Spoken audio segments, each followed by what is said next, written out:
Hello, this is Dr. Robert Bartosh of Proactive Wellness and Injury Center, and I do want to welcome you in joining me for this presentation. Thank you so very much for allowing me the opportunity to share with you what I believe is some very impactful, and clearly, if you act upon it, it will literally, in all sincerity, it's going to change the quality of your life. One of the most important, powerful things that you can add into your life that will definitely enhance your future as well. So again, thank you so much for joining me.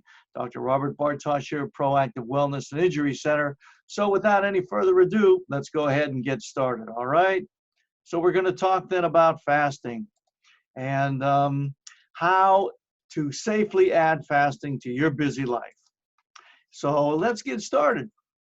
You know, fasting is safe, and yes, I'm here to tell you, you can do it. That's one of the most certain objective statements I hear. Well, doc, I don't think I can, I don't know if I can and whatnot, but absolutely positively. And we encourage a majority of our patients to go ahead and incorporate this into their lifestyle because, as always, our goal is to help the individual to achieve his or her best performance of her life. So in doing that, I want you to understand that fasting is one of the oldest dietary interventions the world has known. And now modern science is confirming that it can have a profoundly beneficial influence on your health. You know, intermittent fasting, and I've done a video on that. You're welcome to go ahead to our YouTube channel and look that one up. But getting into intermittent fasting, it is a powerful approach that facilitates weight loss, which many people are interested in, and there's no denying that. And it also helps to reduce one's risk of chronic diseases like type 2 diabetes, heart disease, cancers, and the list goes on and on and on. As a matter of fact, research overwhelmingly supports the notion that ditching the 3 square meals a day kind of a mentality or that approach in favor of intermittent fasting can do wonders for your health. And as your body, it really isn't designed for continuous eating or being fed, if you will. So intermittent fasting typically refers to not eating for at least about 14 consecutive hours a day. And you can do this. And I explain the steps that you can take in that previous video that I mentioned a few moments ago. However, not eating for 16 to 18 hours is likely closer to a metabolic ideal. And you can easily, I promise you, again, following the steps that I laid out in a previous video, you can achieve this. So this means that you're only eating your food within a 6 to 8 hour window, okay? So now that we're talking about the ability to do so, the question comes up, well, why intermittently fast? Well, the cycling of fasting or feeding and famine, that's the fasting. So the cycle of feasting, that's when you're feeding, and the famine, that's when you're not eating or fasting. It mimics the eating habits of how it used to be done, especially if you've read the Bible, then you're going to be aware of that, how those individuals, they fasted, and it's such a profound thing. And I'll get into that a little bit more. But what it does is it restores your body to a more natural state that allows a whole host of biomechanical or biochemical, I should say, benefits to occur. Now, in just recent years, it's become increasingly clear that your body can't run optimally when there's a continuous supply of calories coming in. And unfortunately, that's what most people do. You know, the grazing mentality or the 3 squares a day or whatever, they're continually eating, and the body isn't built for that. Now, for starters, when you eat throughout the day and you don't skip a meal, your body adapts to burning sugar. It's going to use sugar now as its primary fuel, which downregulates the enzymes that utilize and burn the stored fat. So what's happened, or what will happen, is you'll continually put on weight, or you'll gain the weight and you'll not lose any weight because your body's going to continually use sugar for fuel instead of burning the fat for fuel. And as a result, you start to become progressively more insulin resistant and you start gaining the weight, as I said, and most of your efforts to lose weight actually become ineffective, regardless of what fattish diet you get on. So it's important to realize that in order to lose the body fat, your body has got to first be able to actually burn the fat. So we're going to clear up some myths right now about fasting. All right. So hopefully I've laid that foundation and now we'll move on.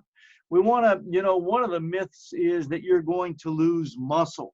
And the common myth is that fasting will lead to a loss of your muscle mass. That's what's going to happen. Well, during fasting, you start by burning off the glycogen in the liver. That is, which is actually all the sugar that your body has stored up, but you're going to start burning it off in the liver. And then there's a point where some of the excess amino acids, those are the building blocks of the body, in your body, they're going to need to get burnt off as well. They're going to be the more ineffective, unnecessary amino acids. And that's where people say, well, that's where you're burning the muscle. That's not actually what happens. See, the body never upregulates its protein catabolism. That means there's never is it burning muscle, and there's a normal turnover that goes on. So there's a certain amount of protein that you need for a regular turnover, metabolically that is. And when you start fasting, that starts to go down, and then the fat oxidation goes way up. So that burning of the amino acids, it starts, but then it stops, it slows down. And then when it slows down, you're going to start to burn the fat. The fat is going to oxidize or make it more available to burn off. And in essence, what you've done is you've switched over from burning sugar to now your body is starting to burn the fat. Okay? And now another myth is that the starvation mode. That's another myth. It's a common fear that when you're fasting, that equals starvation, which absolutely positively isn't true. First of all, what I want you to know is starvation is a forced situation that you have no control over, whereas fasting is optional. See, you have complete control. Now, many also believe that they can't or should not fast because, well, it's going to send their body into a starvation mode, which is a situation where the body starts holding on to fat rather than burning it off because it thinks it's not going to be fed anymore. Well, what they're talking about is where the body's metabolism starts to slow down so significantly that instead of burning, like we'll say 2,000 calories a day, your body might only burn 1,000 calories a day. Now, when that happens, even if you're eating only, we'll say 1,500 calories a day, for example, you're going to gain weight back. Yeah, that's actually what's going to happen. That's what happens when you reduce your caloric intake. Now, we know that as you cut your calories, your intake, your calorie expenditure is going to go down as well. So what I want you to know is that the starvation mode actually is guaranteed if you just try to cut your calories. So what I'm saying, in other words, is if you start to cut your calories, and that's the only thing you do, your body is going to go into starvation mode. So again, you're going to eat less calories, but you're actually going to start weight. But what's interesting is that fasting doesn't do that. When you fast, that's not what happens. What happens during fasting is that after about 4 days of fasting, now don't, panic here, but I'm just stating a fact here. What happens during fasting is that after about 4 days of fasting, what's known as the basal metabolic rate is actually 10% higher than when you started. That means that your metabolism, instead of slowing down and holding on to or keeping a grip on everything you've eaten in the past, your metabolism is actually going to start to speed up, and you're going to be burning off more calories here. Now, when I've said that, I want to focus on some important contradictions Now, while 80% of the population would likely benefit from water fasting, and what I mean is just drinking water, there are several absolute contraindications. Those are contraindication is a reason for not doing it, okay? Now, I want you to hear this very clearly. If any of the following apply to you, if any, not 2 out of 3 or 4 out of 5, if any single one of these apply to you, you should not, and I repeat, you should not do an extended type of fasting, okay? Number one, and not in any particular order, but I just want to make these points clear to you. If you're already underweight, and that means underweight is defined as having a body mass or a BMI, you may have heard of less than 18.5 or less percent. If your BMI is 18.5 or less percent, you should not do any type of extended fasting. If you're malnourished, and that means in case you need to eat healthier, more nutritious food. Now look, you can be, how can I say this? You could be overweight and be malnourished because your diet consists of totally junk. Just sugar, sugar, sugar. You eat the same junk each and every day. You are malnourished. And what you need to do first is you need to talk to your doctor and make certain that you have a lot of nutritional supplementation given in lieu of the food so that your body has the nourishment that it needs before you get on to an extended fast of any type. And children shouldn't fast for longer than 24 hours because they need the nutrients because they're growing, see, and the body needs those nutrients on a ready basis so that it can continue the growth process. And if your child now needs to lose weight, a far safer and more perhaps appropriate approach is to cut out some of the garbage that they're eating, the sugars or the trans fats and all that other junk. You need to cut that out instead of having them fast, because fasting is risky for children because it cuts out all the nutrients, including those that they need a steady supply of in order to continue to grow, okay? Now, I mentioned earlier that if you were underweight, and I picked this particular picture out to demonstrate that. If you look at this, the legs of this particular person on this slide, if they're kind of gaunt, they don't have any muscle, they look very, very skinny, but it's an unhealthy skinny look. Look, if you're underweight, if you kind of fit into that mold, then that's not something, fasting is not something you should be doing. And while I'm at it, pregnant, yeah, if you're pregnant or you're breastfeeding, then you shouldn't be doing any kind of aggressive fasting either, because as a mother, you need a steady supply of nutrients in order to assure that your baby's healthy growth is going to continue and they're going to develop as they should, especially when you're pregnant and or breastfeeding. Because so fasting during pregnancy or while you're breastfeeding is simply too risky for the child, and you don't want to do it. All right, I want you to understand that. Don't do it during that time. Okay, now hopefully you've gotten that, and so that we can move on, and we're going to talk about various variations of fasting that are available to us today, okay? Because there are many, many ways to do an extended fast, and I want to share with you some of the more common variations that you can employ. There's the water fasting, okay?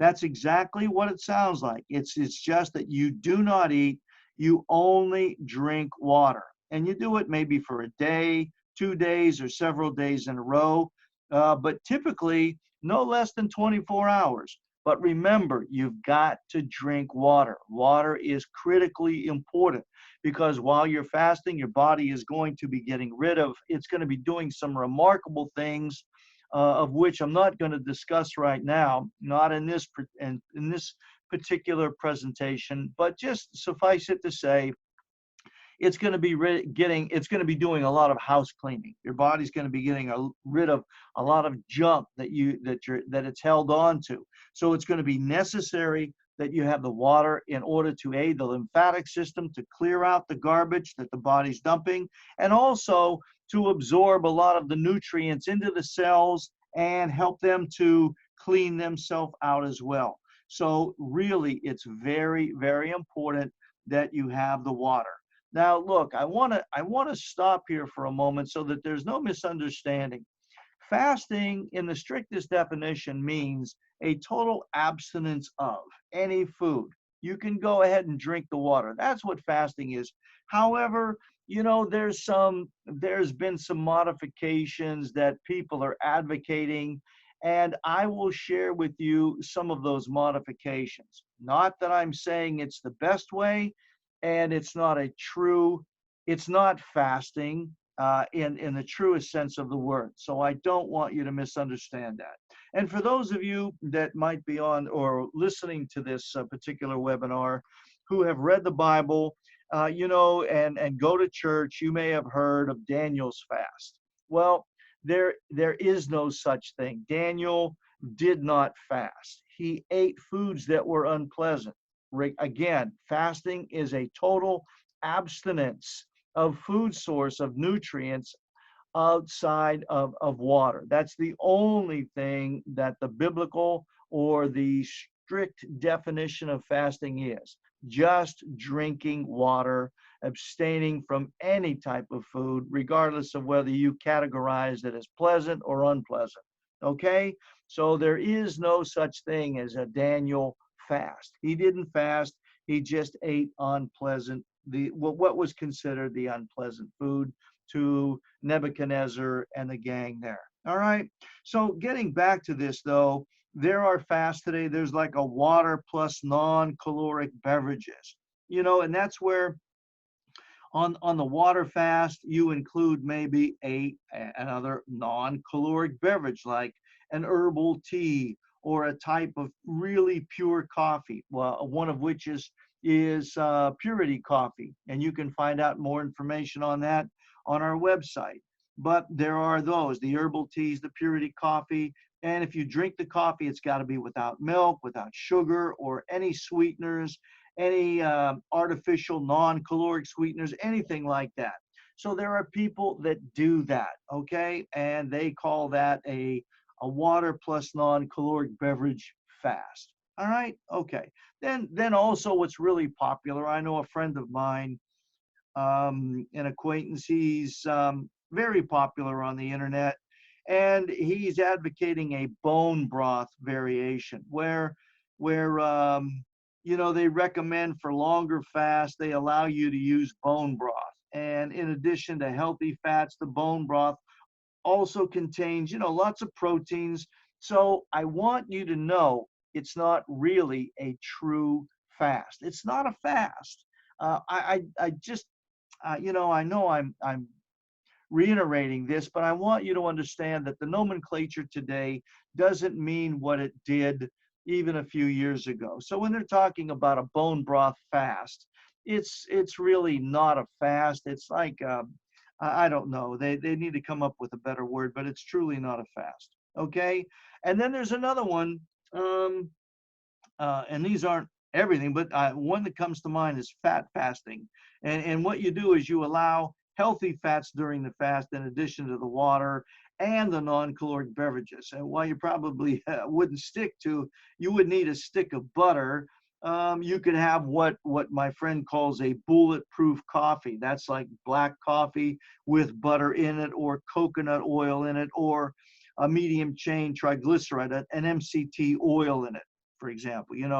And alternatively, you could add like fat to your tea. You could do the same thing to your tea, and that's what they call now a fat fasting, which is, so, and I know many of you get on the internet and you're looking for this and looking for that. So I just want you to be, aware of what those options are. But I also want you to understand that if you do follow those types of programs, you are not truly fasting. Okay? I know I'm just very particular about that. Okay, but those are some of the types of fastings. All right.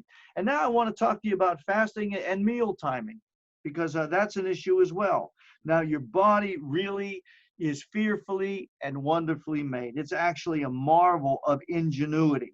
And the more you can work with it rather than against it, then the healthier you're going to be. Because what you're doing is you're joining forces with it, you're aiding it. See, that's what you're doing. That's what we attempt to do in our office, is we attempt to achieve and help that particular body that's coming to us with whatever ails them to achieve the best performance, the best expression of their life. See, so in order to do that, you've got to find out what's preventing the body from not functioning at its highest level. You've got to remove it, and then you've got to supply it with the aid, with the help that it needs in order to return to that particular state, right? That's your goal. So I want you to consider some of the following here.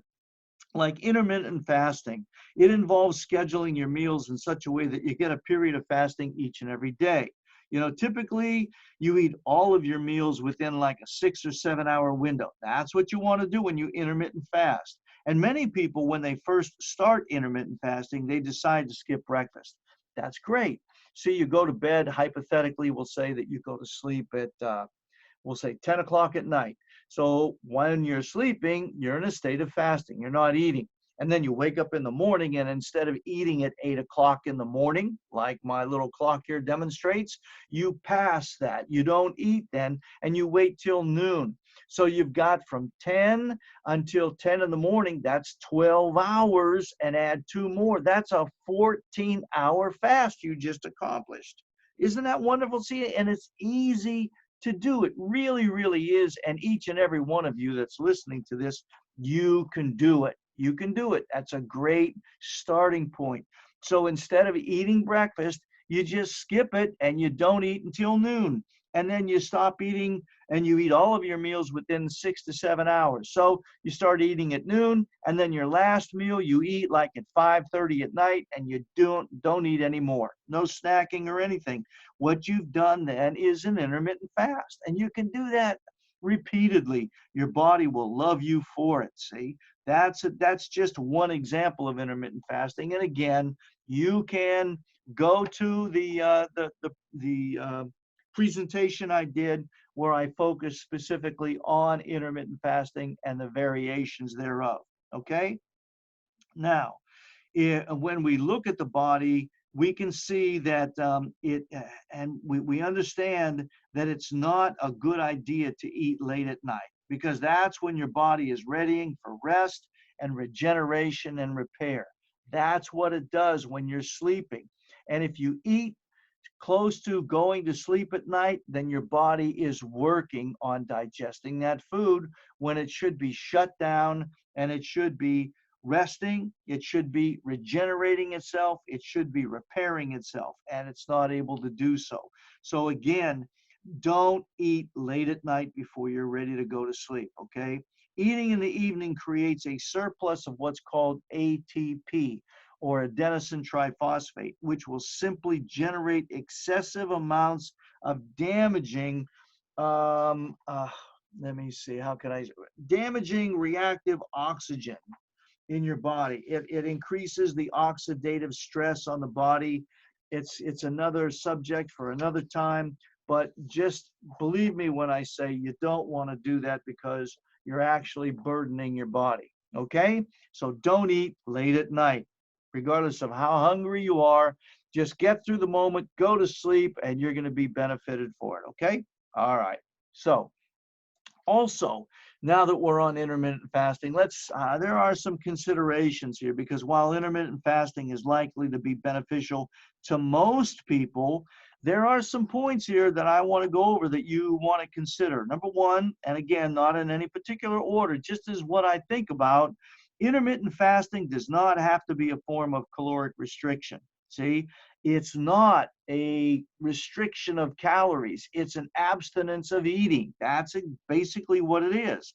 And it's a practice that really, it actually makes you feel good. See, if your fasting strategy is making you feel weak or lethargic, then you need to reevaluate your approach, because your body is speaking to you and telling you that maybe, hey, you're malnourished and you really need to have a conversation with your doctor and find out how you can go ahead and supply the energy your body needs to carry you through these periods of fasting, because you shouldn't be feeling weak and you certainly shouldn't be feeling lethargic. You know, and I got to tell you too, when you're doing this intermittent fasting, the sugar cravings that you might be experiencing, the good news is they're only temporary. You know, your hunger and your craving for sugar is going to slowly dissipate as your body starts burning the fat as its primary fuel, which it's going to do. See, and once your body has successfully shifted into the fat burning mode, it's going to be easier for you to fast for as long as even 18 hours or more, and still you're going to feel satisfied. You're not going to be lethargic. You're going to have energy. You're going to have clarity. I'm telling you, it's like you're going to be supercharged, for a lack of a better way to describe it. You are really going to start feeling good in a way that perhaps you haven't in a long time. And I want you to also know that it's really not advisable, while I'm on this subject, to practice intermittent fasting if your daily diet is filled with processed foods. You know, the packaged foods, the microwavable foods, those kinds of, it's not a good idea. I really wouldn't advise it, because intermittent fasting, while it may sound like a panacea against ill health and excess weight, it alone may not provide you with all of those benefits. See, the quality of your diet, it's really going to play an important role if you're looking for more than merely weight loss. You know, if you're looking to get healthy, then what you've got to do is you've got to invest in the foods. You've got to make sure that your body is getting really high quality food, like organic, clean, non-GMO, whole foods, before you start this process of fasting, because your body's going to use what it's stored as its energy source. So again, I get back to the fact that if you're feeling weak and lethargic or sickly or whatever, feverish, look, have a talk with your doctor, so that you can start to prepare for this, and or supplement. You know, you can start taking particular supplements that will fortify your body and prepare it for it, so that when you do start fasting, it's not going to be an issue for you. Okay, so it's critical to avoid the refined carbohydrates, the sugar and the fructose laden foods, and even the grains. You got to focus your diet on the vegetable carbohydrates. Those are going to be the best, and healthy proteins, and you want to do so like in moderate amounts, and the healthy fats like organic or whole butters, and the eggs, the avocados, the coconut, the olive oils, the coconut oil, and even some raw nuts. And peanuts are not nuts, so those, excuse me, are not part of the recommendations that I'm making. You don't want to eat peanuts. You know, the macadamias, the Brazils, the hazelnuts, the almonds, all of those are great nuts to eat, but not the peanuts. All right. So you want to eat those types of foods. So hopefully I've laid that foundation, and move on now to how to ease into a multi-day scenario of fasting. Oh my gosh, while the idea of fasting for several days may seem daunting, I'm here to remind you, you can do it, and your body will love you for it. And there are ways to ease into it, you know, not all at once, but just to ease into it, so that it will minimize any discomfort that you might believe you're going to start feeling. Now, one way to graduate into a 4-day fast, and I'll use that as my example, is by increasing your intermittent fasting from 18 to 21 hours, or from 16 to 18 to 21. You know, it's just like training for a long distance run. You start off with a slow distance, then you add a little more and a little more and a little more, or weight training, lightweight, little heavier weight, and a heavier than that weight, until you start lifting the heavy weights. See? Well, you do this with fasting as well. You graduate from one level to another. And then You can go, as I was saying, from a 16 to 18 to a 21 hour, and you leave only like a 3-hour window in which you eat all of your food for that day. So you're fasting for 21 hours. Now, you know, there's only 24 hours in a day. You fast for 21 hours and you eat everything that you're going to eat, and you do so within 3 hours. That's it. So we'll say that you fasted, you know, and now it's time to eat, and it's 3 o'clock to 6 o'clock at night, 3 o'clock in the afternoon to 6 o'clock. You eat your meals, you eat your food, you know, you just boom, boom, boom. And now I'm not talking about sitting down and gorging yourself with anything and everything. You just become like a glutton and you throw everything back as quickly as you possibly can, as fast and as much as you can. That's not what I'm talking about. You're eating a good quality meal. And I'm telling you that from experience, I'm saying to you that after about 2 months of doing that, you try a 4-day fast where your only sustenance is water. That's it. And you know, you can do the multi-mineral supplements or something. You're going to be able to do it. Now, you don't necessarily need to do intermittent fasting for like 18 months before trying a water only fast. But you know, maybe do it for a couple of months. You know, whatever you're comfortable with, and if you do it that way, building yourself up to it slowly but surely, I assure you that you're gonna drastically and radically decrease any negative side effects. All right. So if you want to try a multi-day fast, what you might do is consider extending your intermittent fasting first. Then you can work your way into 24-hour fast. Then you can do a 2-day fast. Then you can do a 72-hour 3-day fast. And then you can go to 4 days or whatever. And remember, now you are in complete control. So don't freak out. Don't be scared, because you can break your fast anytime you want to do it. You are in total control. Okay?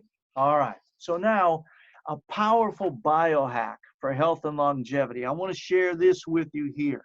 I would encourage you to increase your daily intermittent fasting towards like your goal of 18 to 21 hour range. You know, if you do that, and I encourage you slowly but surely, if you do that, it's going to enable you to transition into the more extended fasts without any kind of significant struggle at all. And if you're on meds, because that's always an issue, that's why I put that little palm there with the pills in it.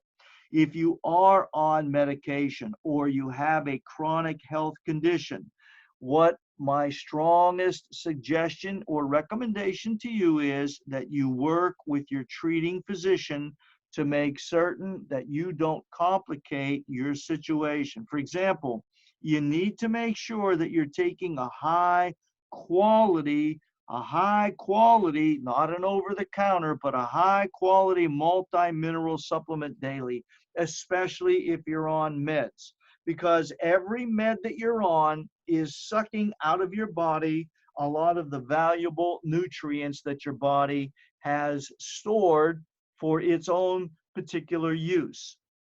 For every action, there's always an equal and opposite. And if you've been on a med for a long period of time, then you are really malnourished. I'm here to tell you that you are in a state of malnourishment, regardless of how overweight you might be or how healthy you think you may be. If you're on meds, your body's malnourished. So you need to talk to a doctor that can help you to do this thing, to get on these fasts in a safe and secure fashion, okay? So before you jump into days long water only fasting, you need to start like with small, short, intermittent fasting, building yourself up. And if you do that, I believe it's going to significantly ease the process and the ease, and it's going to ensure your chances of being successful. In that, I mean, you're going to achieve the goal that you want to, which is going to improve your health, which is ultimately to get you to experience and live in the place where you're enjoying the best performance of your life, okay? Now, I said that there are a lot of things that occur when you're fasting, one of which is the biological repair and rejuvenation, because the research now has shown us, it's confirmed that many biological or cellular things change in the body where it repairs itself, it rejuvenates itself. And these processes take place when there is an absence of food. And there's another reason why this is why you should be doing that, or another reason why, excuse me, you shouldn't be doing the all day grazing. Because when you eat frequently and consistently, it triggers disease in your body. Your body never has time to clean out the garbage and to regenerate itself because it's always burning fuel, always trying to get rid of it. And unfortunately, most of the fuel that people that you and I know is from the SAD, the standard American diet, the SAD diet, where it's overwhelmingly sugars, the fructose, the junk fats, all of that garbage. So when you go without food for a period of time, the metabolic changes, they stimulate a natural cleaning process that is known as autophagy or autophagy, however you'd like to pronounce it, and mitophagy or mitophagy. In the case of the mitochondria, the engines inside the cells. And this is a period in which your body detoxifies and it rids itself of the damaged cells in your body. It's wonderfully made. I'm telling you here. And when you're in a constant feast mode, where your body just is eating and where you're eating, your body forgoes many of these benefits. It just can't do what it was designed to do. And that doesn't mean that you need to or should starve yourself. Remember, for extended periods of times, that's not what I'm talking about here. Not starving where you reduce the amount of calories. That doesn't work. What you've got to do is fast, see? So simply cycling between periods of eating and fasting on a daily or a weekly schedule, you can do that, and that's been shown to provide many of the same benefits as complete fasting, where you don't eat for several days. So what I'm saying here, in other words, is you can eat a couple days, fast for a day, eat a couple days, fast for a day, and then cycle that, see, until you can get into, where you can do it for longer periods of time, right? All right, because what you eat still matters. So while some intermittent fasting programs claim that you can binge on whatever you want on your non-fasting days, I believe, and I would tell you that is garbage. I would strongly recommend paying very strict attention to the quality of the food, regardless of the program that you choose. Because what you eat is what you become. What you eat is what your body's going to use for fuel and to sustain and repair and regenerate itself, right? So since you're eating less, you're going to want to make sure that you're getting high quality nutrients from your food. And healthy fats are especially important because intermittent fasting starts to push your body to switch over into the fat burning mode. So it's just like any other fuel. The cleaner the fuel, the more efficient the engine runs, and the less waste materials are produced. So, if you've seen, like in the fall, people are burning leaves, right? These dead leaves, and if they're wet leaves, and they try to burn them, and the fire burns a little bit, and you get this noxious, black, heavy, stinky, burdensome smoke that's produced. You can't breathe around it, see? Now, if you back that up or use that same example, and we're going to use some really clean, dried wood, and we're going to make a fire. I'm telling you, there's very little smoke, a lot of heat, and it's a clean, nice heat that's produced. The quality is improved vastly. So I want you to think about that with the food you're eating. The cleaner the food, the more energy you're going to have, and the less waste material is going to be produced. So it's going to reduce the burden on the body, because what you want it to do is to start burning the fat then for fuel. So you got to put clean fats in your body. You got to start cutting the net carbs, and that's equally important. Like the fructose, that's a carbohydrate. That's very, very troublesome for the body because it's going to initiate another reaction. It's going to start an enzyme that it's going to promote it. It's called fructokinase. See, just like the fructose, it's a fructose kinase, which is going to in turn activate another enzyme. It's going to start a domino effect here in your body that's going to start to cause your cells to accumulate fat, and they're going to start resisting letting any fat go. So what I'm saying is they're going to start holding on to more and more fat and not getting rid of any fat. So they're going to start to balloon. They're going to start to get bigger. And as the cells get bigger, you're going to get overweight. You're going to become insulin resistant, or in other words, you're going to become a diabetic. See? So what you've got to do is start to reduce the sugar consumption, and you've got to look at the foods that you're eating. And when you see sugar in them, you're gonna want to either reduce the amount of those foods or get rid of them totally. All right. So our goal here is to obtain and achieve a healthy, and I know diet, that's a to me, that's a word that elicits bondage, restriction.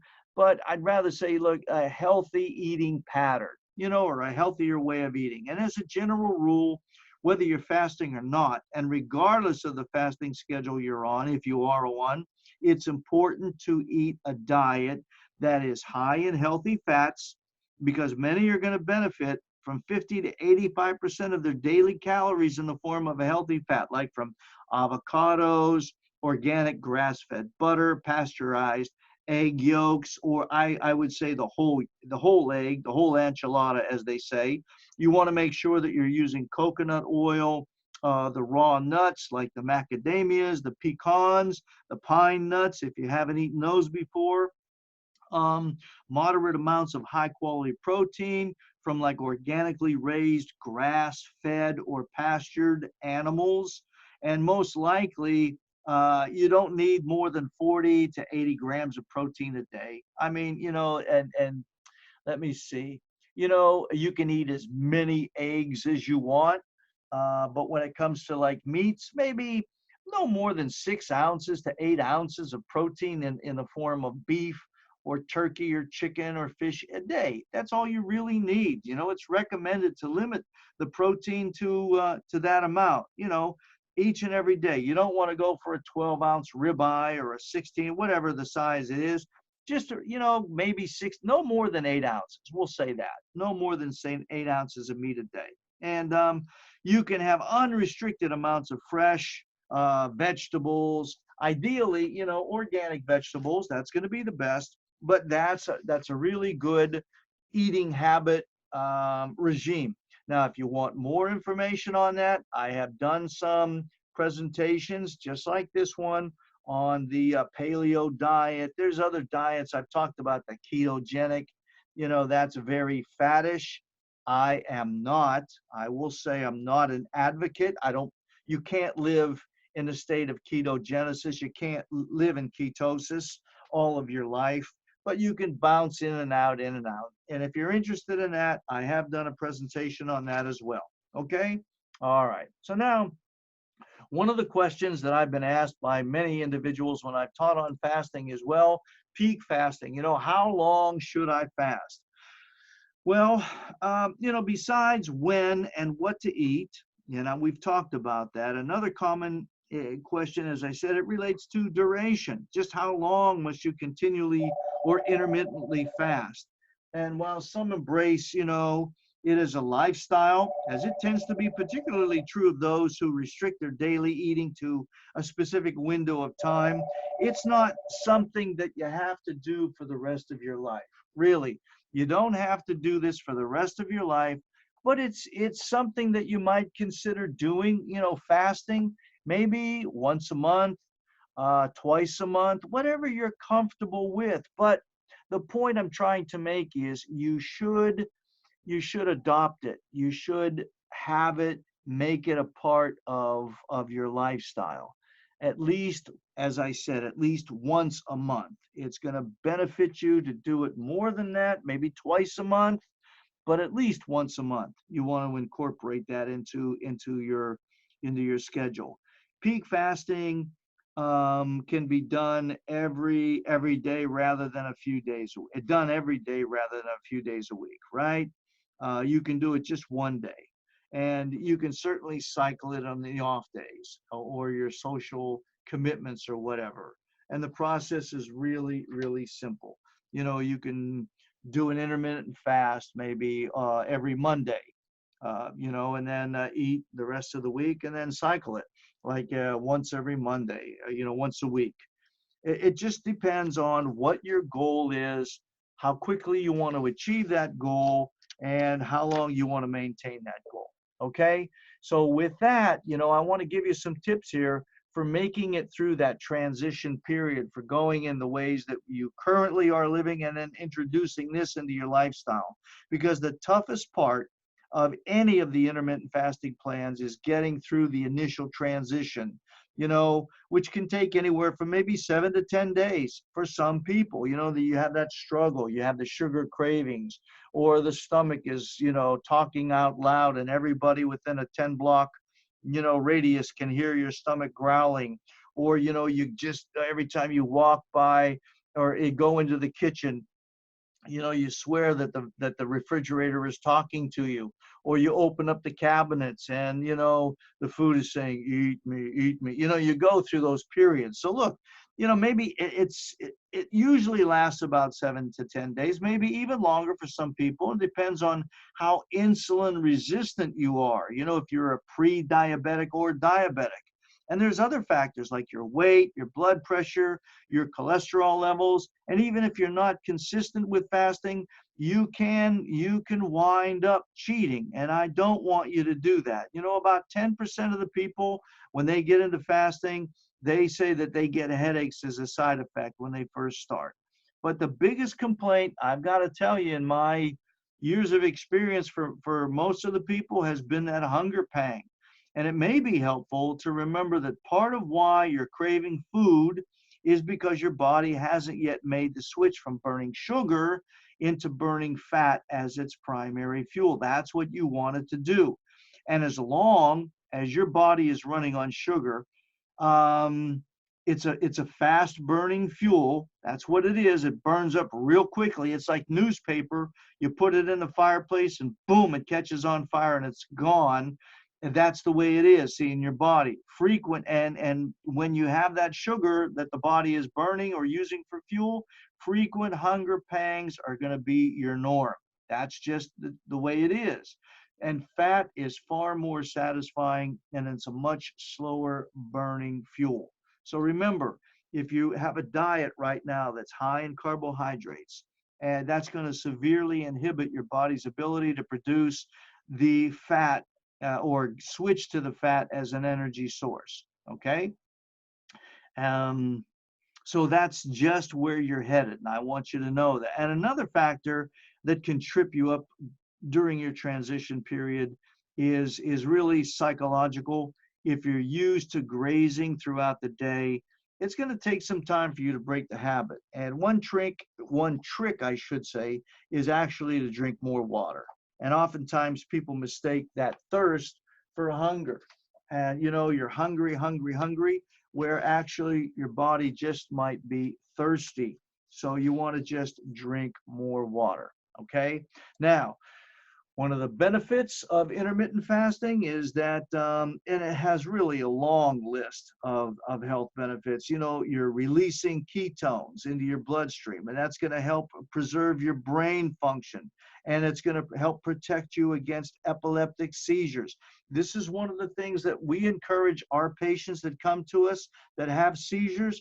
We try to help them to indoctrinate fasting into their lifestyle. It's going to help improve your cognitive impairment, or eliminate, I should say, the cognitive impairment, and other types of neurodegenerative diseases. It's going to boost the production of brain-derived neurotrophic factors, that's going to stimulate the creation of new brain cells, and it triggers the brain chemicals that protect your brain against like Alzheimer's or Parkinson's disease. Honest to goodness, fasting is that's why I said, as we first got into it, it's one of the most single most powerful, beneficial things that you can do for your body. It's going to increase your growth hormone in men and in women, and it's going to produce muscle development and vitality.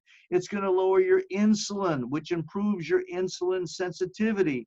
And, the studies have even shown that intermittent fasting can prevent and reverse type 2 diabetes. See, you can get off the metformin or the glucophage or whatever they put you on, and the insulin, you can get off of it. You can get rid of diabetes by fasting. It can increase the levels of the neurotransmitter norepinephrine, and that's going to help your body break down fat. See, and that's going to help to make more fat available for burning. See, so you're going to start to lose that weight. It's going to what's known as upregulate or increase that autophagy or autophagy and the mitophagy that I talked about a few slides ago. That's going to help protect your body against most diseases, including developing cancer and neurodegenerative diseases, like we talked about, the Alzheimer's and the Parkinson's and whatnot. And it lowers the oxidative stress and inflammation. That means that you're going to look younger longer. Yeah, it actually helps to reverse the aging process. It's going to improve your circulation. It's going to reduce your blood pressure. It can help reducing some of the cardiovascular issues that you may have had. See, and it's going to protect your heart against any cardiovascular issues from developing. It's going to help to lower your cholesterol so you can get off of those statin drugs, man, which are so damaging to the body. See, and also I want to tell you this.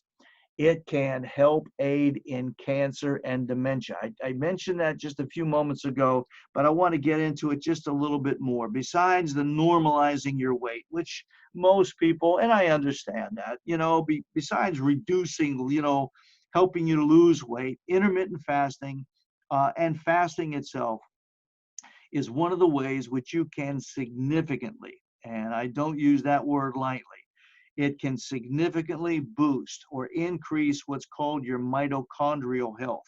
Those are those little engines inside your cells, and that are going to create energy, and it's going to make the burning of that energy more efficient, which is really important if you have any chronic diseases or you want to prevent chronic diseases from developing in your body. Problems like heart disease, brain diseases, Alzheimer's, dementias, cancers. It just goes on and on and on. The fasting also has a very beneficial impact on the brain function itself, and it can help you, as I said a few moments ago, that brain fog that people talk about all the time. They can't remember this, they can't remember that. My goodness, fasting is going to help to improve that or reduce it significantly. And also, it helps improve your insulin sensitivity. Like other studies before, and I'm really into research, we find that fasting helps to improve your insulin sensitivity. It reverses diabetes. It's going to support your weight management, even when combined with exercise, especially when you combine it with exercise. The research, it was presented at the Digestive Disease Week back in 2019, not too long ago. It was based on fasting, on the fasting prayer practices of Christians, believers. And the pilot study enlisted about 14 healthy individuals who routinely fasted for about 15 hours a day from dawn to dusk. That's what they did. And they did this research over a 30-day period. The researchers, they collected the blood samples from the individuals, and they began their fasting. And at the end of the 4th week of fasting, they did the intermittent fasting, a little bit each week. And additional blood panels were drawn 1 week after the fasting was done. And the research was partially supported by the National Institute of Health Public Health Service grant that was given just to show the benefits of fasting. And they fasted for 30 days. It raised the levels, oh gee whiz, of certain proteins that improve the insulin resistance. It reduced the adverse effects of diet, rich sugar that was rich in sugar. It made the people healthier. See, so it's not anecdotal. It's not like, well, I feel like. It was actually statistically validated that the fasting made people healthier. So maybe, and this is one reason I believe that Yeshua, Jesus, told his followers, whenever you fast, not if you fast or if you decide to fast or if you ever get around to fasting, but he said, whenever you do it, which implies the inevitable certainty of doing it. So you need to be doing that. See, you need to be doing that, which is one reason, and people aren't doing that. You can look around if you go to church or you're a member of a congregation, look around and you'll see that probably the overwhelming majority of the people that your eyes fall upon are not healthy. And one of the reasons is because we really don't adhere to the Bible in the way that we should. We kind of pick and choose what we want to believe and what we want to act upon. And unfortunately, when we see fasting, we kind of skip over that. That was for then, not for now. But truly, it is for now. And if you want to enjoy the health and have the life that was promised you and have it more abundantly, then I would strongly encourage you to start fasting. And if you need help with that, of course, you know that I'm going to tell you that you can contact us, you can email us, phone us, whatever you want to do, contact us. We're here to help you because that's what we do. Okay? So another thing is skipping breakfast before a workout. And that's going to actually help your weight management. There was research that was done there evaluating the effectiveness of omitting a meal before an early workout. And that was published in the Journal of Nutrition. If you're nerdy like me and you like to read the research, you can see it there. And the researchers, what they wanted to do was to see if skipping breakfast before working out, before going to the gym or running or whatever it was, would affect the relationship to food for the remainder of the day. Well, the exercise really does play an important role in weight management and overall health, no denying. But the past studies have demonstrated that people who begin a new exercise program, they often compensate for energy burned during the exercise by eating more later in the day or by moving less. Well, the research here, what they did in this particular one, they enrolled healthy, physically active young individuals who all completed 3 steps in a randomized order, separated by over 1 week. Now, during the one stage, what the participants did was they ate breakfast of oats and milk, followed by rest. And in another group, they had the same breakfast, and then they exercised for 60 minutes. And in another, what they did was the participants fasted overnight, they didn't eat breakfast, and then they exercised in the morning. That's what they did. And they followed 24 hours of the caloric intake was monitored over the 3 groups. The researchers found that those who didn't eat all night and then they skipped breakfast and then they exercised, they had a negative 400 caloric intake during the day as compared to those who ate or rested and ate and before they worked out. So what I'm saying is the research said that they ate a whole lot less. Those that didn't eat, through the night, of course, when they slept and they got up in the morning, they didn't have a breakfast, but they just went and they exercised. They ate much, much less than those who ate even a small breakfast and then exercised. For there's a little caveat there that you can go ahead and incorporate and get a little bonus if your goal is to lose a little bit more weight more expeditiously, right? Okay, so now, as I said earlier, if you do have any questions, and hopefully I've gotten your gray material, your gray matter above your shoulders there stimulated, where you're thinking about all these different things and trying to put together some of the information that I shared with you. If you have questions, please don't hesitate in contacting us. And look, as a way of thanking you for sitting and listening to this particular presentation, there is no cost, there is no obligation for the initial consult that you might want to take advantage of. So you can contact our office, you can call us, you can email us, whatever you'd like to do, and you can let my office manager, Sue, know that you watch this presentation and you would like to set up a time where you can ask questions of me. We'll be more than happy to do so. We can set that time up for you, have your questions ready, and we'll certainly review them for you. Okay? I want to thank you so very much for allowing me to have an opportunity to share this information with you. And again, we invite you to subscribe to our YouTube channel, which is Dr. Robert Bartosh. Please, you can like us on Facebook, Proactive Wellness and Injury Center. We have a new site that we're developing called Body Mechanics on Facebook. We invite you to join that as well, where we're going to be sharing a lot of information like this to help you and people like you that want to achieve the best performance of their life do so with the information that's provided. Okay? So again, we thank you. I thank you. And until the next time, and as always, God bless.